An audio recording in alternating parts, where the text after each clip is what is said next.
So this is part 2 on a rant. 08:29 a.m. April the 30th, 2014, and I'm talking about the proposal for a law and also an investigation into these things.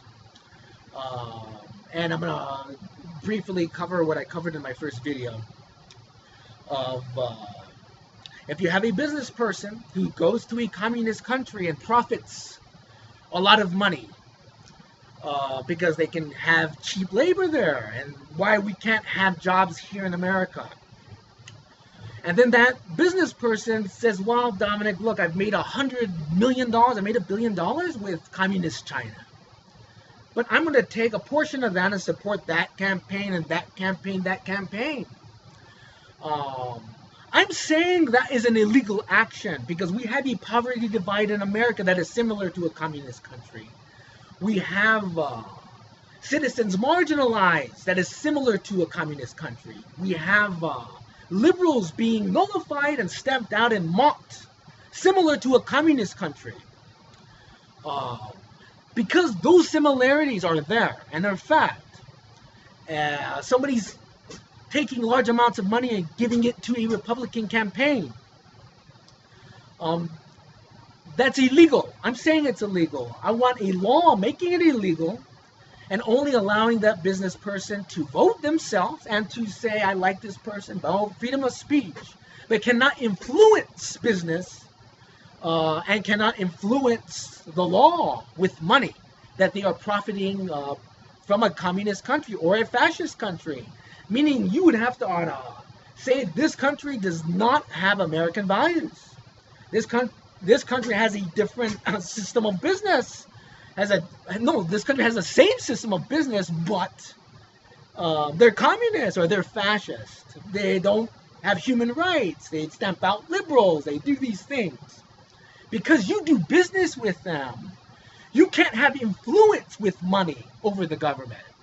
So as a law, I don't know, is that an amendment or a bill, you take that influence away from the business person. Nobody's ever covered that with the super PAC.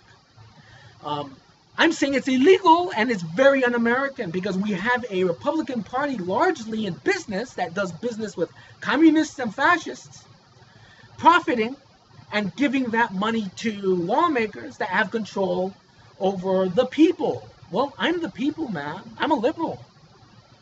I don't want communist and fascist values that have gotten into America, that have forced me into poverty, that have marginalized black people and brown people and red people, have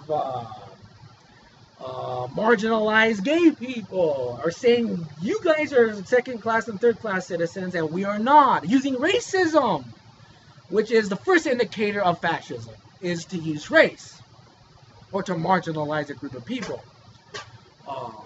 It's an indicator, and then I'm always asking the question, who do you give money to in the law? Now I'm asking a question, I'm taking it further, and I want a law, I want a bill or an amendment, and this doesn't matter to me, that you can't, if you do business with a communist country, if you do business with a fascist country that doesn't have our human rights, our civil liberties, our freedoms, you can't give any money to a campaign. You can only have the freedom of speech. Just say, I like this, I believe in this campaign, I can vote and all that, but you can't use money to influence.